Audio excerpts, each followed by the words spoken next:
नमस्कार।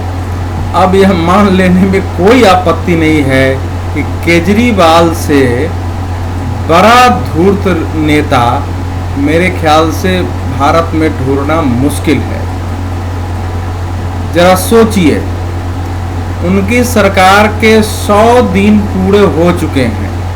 जाहिर है पूरी दिल्ली 100 दिन का उनसे हिसाब मांगने वाली है या मांगने वाली थी कि आपने जो जो वायदे किए 100 दिनों में आपने क्या किया।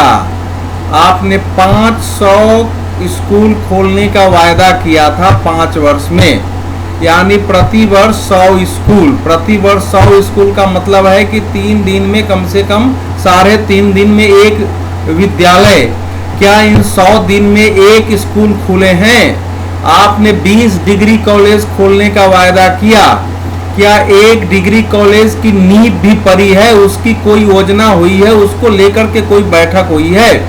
आपने दिल्ली में मुफ्त में वाईफाई की बात की थी। आज 100 दिन हो गए, मुफ्त में वाईफाई की बात तो छोड़ो, उसकी कोई चर्चा भी नहीं कर रहा है।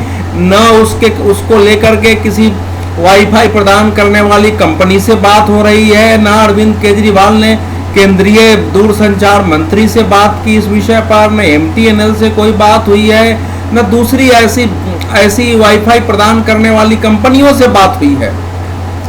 जाहिर है तो उनके लिए तो माना जाए, इस समय देश में कुछ लोग उनके पक्ष में एक बड़ा अभियान जैसा चला रहे हैं कि अरे LG तो मुख्यमंत्री के अधिकारों पर हनन कर रहा है, अरे केंद्र तो उसको काम ही नहीं करने दे रहा है। और आज मनीष सिसोदिया ने भी यही कहा कि नरेंद्र मोदी को अरविंद केजरीवाल से एलर्जी है। केंद्र LG के माध्यम से दिल्ली में अपना शासन चलाना चाहता है। केंद्र हमको काम करने नहीं देना चाहता है। केंद्र हमको कुछ देना नहीं चाहता है और जबरन हम पर उन अफसरों को लादता है जिन अफसरों के साथ हम काम नहीं कर सकते हैं। तो ये जो केजरीवाल बनाम जंग की जो ये लड़ाई है, इसका एक पहलू ये है कि ये केजरीवाल के मुंह मांगे वरदान की तरह हो गया है। अब 100 दिन की उनकी उपलब्धि हाशिए में चली गई है। उनके सामने प्रश्न हाशिए में चला गया है। उन्होंने विधायकों की मीटिंग बुला दी, इस पर विशेष सत्र बुला दिए और पूरी चर्चा केवल इस पर होगी कि LG ने जो ये एक अस्थायी नियुक्ति की और केंद्र ने जो कहा कि IAS और उच्च अधिकारियों की नियुक्ति का अधिकार LG के पास है, वो कितना संवैधानिक है। अगर नहीं है तो हमको क्या लड़ाई लड़नी है। ये विधानसभा सत्र इसलिए नहीं बुलाया गया कि हमने जो वायदे किए थे 100 दिनों में, हमने उनमें क्या क्या पूरे किए और आगे हमको क्या करनी चाहिए। तो जाहिर है जो केजरीवाल सरकार पर वाईफाई को लेकर के खास करके नौजवानों का आक्रमण होने वाला है, जो उसकी आलोचना होने वाली है, उस ओर से ध्यान भटकाने के लिए वो इस मुद्दे का बिल्कुल गलत तरीके से, अनैतिक तरीके से और धूर्ततापूर्ण तरीके से उपयोग कर रहे हैं। और अगर उनकी आलोचना की जाए तो जैसा मुख्यमंत्री मनीष सिसोदिया कहते हैं कि मीडिया हमारी आलोचना करे, लेकिन मीडिया दूसरों के इशारे पर जो नकारात्मक बातें कर रही है, गलत तथ्य पेश कर रही है, हम इसके खिलाफ है। मीडिया को माफी मांगनी चाहिए। अरे भैया, इस धरती पर ईमानदारी का तमगा केवल आप ही को और अरविंद केजरीवाल को नहीं है, हम सबको ईमानदारी का तमगा है। कोई माई का लाल पैदा नहीं लिया जो हम लोगों जैसे व्यक्ति से, पत्रकारों से और अपने इशारे से किसी के पक्ष और विपक्ष में कुछ लिखवा सके। तो जाहिर है ये तो संभव नहीं है ना कि आप जो कुछ कर रहे हैं उनका समर्थन किया जाए, क्योंकि आप जो कर रहे हैं वो दरअसल जनता की सेवा से ध्यान भटकाने की कोशिश है। आप जो कर रहे हैं वो इस बात का प्रमाण है कि आप में जनता से किए गए वायदों को पूरा करने की क्षमता नहीं है।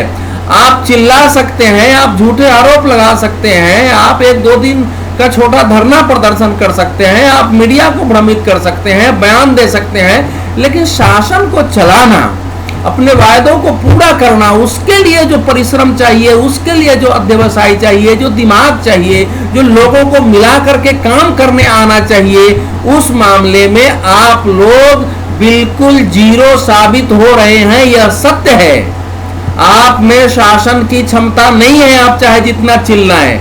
आखिर ये नियम पहले से है, पहले से भी इस प्रकार से हुए हैं। अब एक अस्थायी अधिकारी की नियुक्ति आपके लिए इतना बड़ा मुद्दा हो गया कि उस पर आप क्रांति करने चले गए, और आपको जो दिल्ली का काम करना है उसके लिए आपके पास समय नहीं है, तो जाहिर है कि आपकी आलोचना होगी। ये दिल्ली के लोगों को और देश के लोगों को भी समझना चाहिए कि किस प्रकार का इतना चालाक व्यक्ति कैसे इतना बहुमत पा गया, जिसके अंदर अगर काम करने की क्षमता होगी तो वो इन्हीं परिस्थितियों में काम करके पहले अपने को साबित करेगा कि हमने जो वायदा किया उसको हम पूरा करने की कोशिश कर रहे हैं, उसके लिए रास्ता निकालेगा। कॉलेजों के लिए भूमि कहां से आएगी, स्कूलों के लिए भूमि कहां से आएगी, उनके लिए धन कहां से आएंगे, कौन कौन लोग लगेंगे, उनकी जगह कहां चिन्हित होगी, ये करेगा। वाईफाई का एक मुफ्त वायदा तो अपने आप में गलत था, लेकिन और वायदा हुआ है तो दो ही रास्ते हैं कि या तो आप अस्वीकार कर दीजिए कि आपसे वायदा पूरा होने वाला नहीं है, या फिर उसको पूरा करना है तो उसके लिए तरीके निकालने होंगे, उसके लिए फंड बनाने होंगे, क्योंकि एमटीएनएल या कंपनियां तो मुफ्त में नहीं दे सकती हैं, उनका खर्च है। तो उनको कैसे खर्च दें और वो कैसे दिल्ली के लोगों को आप मुफ्त दिला सके, और वो पैसे फिर कहां से लाएं, इसकी व्यवस्था तो आपको करनी पड़ेगी, जो करने में आप अक्षम हो रहे हैं। आप केंद्र सरकार से अपनी तुलना ना करिए, केंद्र सरकार में लाख कमजोरियां हो सकती हैं, लेकिन वो व्यवहारिक तरीके से चल रहे हैं। अगर उनको स्मार्ट सिटी बनाना है तो 7,600 करोड़ का उन्होंने बजट में तो रखा ही है। दुनिया में जहां जा रहे हैं उन देशों से स्मार्ट सिटी बनाने के करार करके पैसे लाने की कोशिश कर रहे हैं कि पैसे आएंगे तभी काम होगा। अगर उनको इंश्योरेंस देना था, पेंशन देना था, तो उन्होंने पहले इंश्योरेंस कंपनियों से बात की, बैंकों से बात की, फिर उनके रास्ते निकाले क्या हो सकते हैं, उसमें सरकार कितना पैसा डाल सकती है, लोग कितना डाल सकते हैं, इंश्योरेंस कंपनी कितना झेलेंगी, इन सब की बात करके व्यवहारिक रास्ते निकालेंगे और उसमें संशोधन की गुंजाइश रखेगी। तो ये जनता के लिए काम करने का तरीका है। अगर दिन रात आप टकराव में अपने क्रांतिकारी बताने में उलझे रहेंगे तो फिर आपको पाखंडी कहना ही पड़ेगा, आपको धूर्त कहना ही पड़ेगा, आपको ठग कहना ही पड़ेगा। ये मानना पड़ेगा कि आप में शासन चलाने की क्षमता बिल्कुल नहीं है। आप शासन चलाने की बजाय ये कन्फ्रंटेशन करके और लोगों का ध्यान बटाए रखना चाहते हैं, मीडिया में छाए रहना चाहते हैं किसी न किसी आधार पर, और आपको काम करना नहीं आता है। तो मनीष सिसोदिया और अरविंद केजरीवाल जी, आपके बारे में यही कहा जाएगा कि नाच न जाने आंगन टेढ़ा।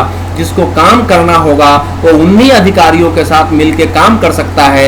अगर कोई अधिकारी आपको नहीं चाहिए तो आप लिखित रूप से एलजी को, केंद्र को दे सकते हैं कि भाई ये अधिकारी हमको नहीं चाहिए, हमको कोई दूसरा अधिकारी दीजिए, और ये इतना बड़ा मसला नहीं है कि सुलझ नहीं सकता था। लेकिन आप सुलझाना चाहते ही नहीं हैं। आप अपनी विफलताओं को ढकने के लिए इस इशू को बनाए रखना चाहते हैं। और आश्चर्य की बात है कि दिल्ली की जनता इनके खिलाफ अभी तक खड़ी क्यों नहीं हो रही है। दिल्ली के लोग अपनी मांग क्यों नहीं कर रहे हैं। नौजवान जो है, विद्यार्थी छात्र यूनियन यहाँ के और उस प्रकार के दूसरे यूनियन खड़ा होकर के इनसे मुफ्त वाईफाई के बारे में पूछ क्यों नहीं रहे हैं। भैया आप वाईफाई दो हमको, भैया आप स्कूल कहा था दो हमको, आप हमको कॉलेज दो, उसके काम में लगो, उसके लिए लड़ाई लड़नी हो तो लड़ो। लेकिन चूंकि ये काम इनसे संभव नहीं है, इसलिए हमेशा ऐसे ही करते रहेंगे। इसलिए दिल्ली के लोगों को अभी से सतर्क होना पड़ेगा और इनके खिलाफ खड़ा होना पड़ेगा। धन्यवाद।